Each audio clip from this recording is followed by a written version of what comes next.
ગોસ્વામીની મોટી આગાહી હજુ 3 દિવસ ગુજરાતમાં પવન સાથે વરસાદની આગાહી કરવામાં આવી છે। તારીખ 14, 15 અને 16 મે ભારે પવન સાથે વરસાદની આગાહી છે। ગાજવીજ સાથે અનેક વિસ્તારોમાં વરસાદની શક્યતા છે।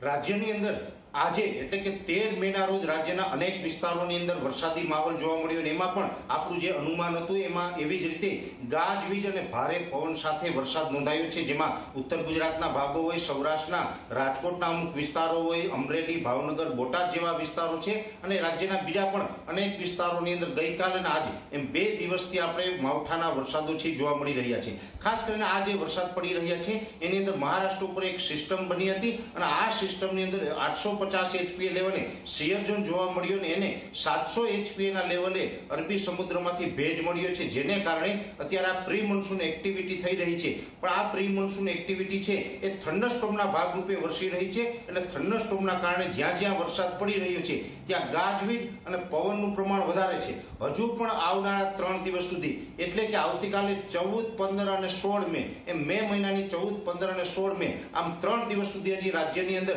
પવન સાથે અને ગાજવીજ સાથે વરસાદની શક્યતાઓ છે। જ્યાં વરસાદ પડે ત્યાં ભારે પવનની સ્પીડ જોવા મળે,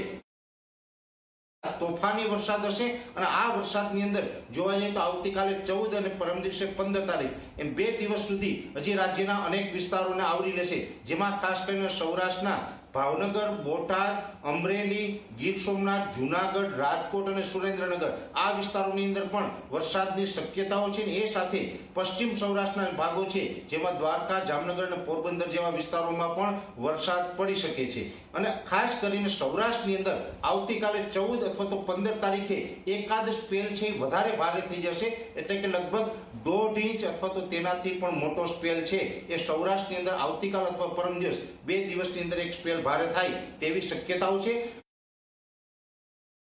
કચ્છના જે તમામ દરિયાઈ કાંઠાના તાલુકાઓ છે એ તમામ તાલુકાની અંદર 14 અને 15 તારીખે બપોર સુધી વરસાદની શક્યતાઓ છે। ખાસ કરીને ઉત્તર ગુજરાતના સાબરકાંઠા, બનાસકાંઠા, પાટણ અને મહેસાણા જેવા વિસ્તારો અને અરવલ્લીના અમુક ભાગોની અંદર પણ 14 અને 15 મે દરમિયાન વરસાદની શક્યતાઓ રહેલી છે। મધ્ય ગુજરાતના પણ અનેક વિસ્તારોની અંદર વરસાદ પડતી શક્યતાઓ છે। ઓલ ઓવર જોવા જઈએ તો આ જે પ્રી મોન્સૂન એક્ટિવિટીના જે માવઠા પડી રહ્યા છે એની અંદર વિસ્તારની દ્રષ્ટિએ જોવા જઈએ તો લગભગ રાજ્યના અનેક વિસ્તારોને આ વરસાદ છે આવરી લેશે અને આ પવન સાથે અને ગાજવીજ સાથે જે વરસાદ પડવાનો છે જેને કારણે ઉનાળુ પાકની અંદર અડદ, મગ, તલ અને મગફળી જેવા પાકોની અંદર પણ ભારે નુકસાન થાય તેવી શક્યતાઓ છે। અને એ સાથોસાથ રાજ્યના અનેક વિસ્તારોની અંદર બાગાયતી વિસ્તારો છે જેમાં કેરીના પાકને પણ મોટું નુકસાન જાય તેવી ભીતિ છે। જોકે આ માવઠું છે હજી 16 મે સુધી ચાલુ રહેશે અને 16 મે થી આ માવઠું પૂર્ણ થાય એ પછી તાપમાન છે એનો પારો પણ ફરીથી ઊંચો જશે અને એક હીટવેવનો મોટો રાઉન્ડ આવે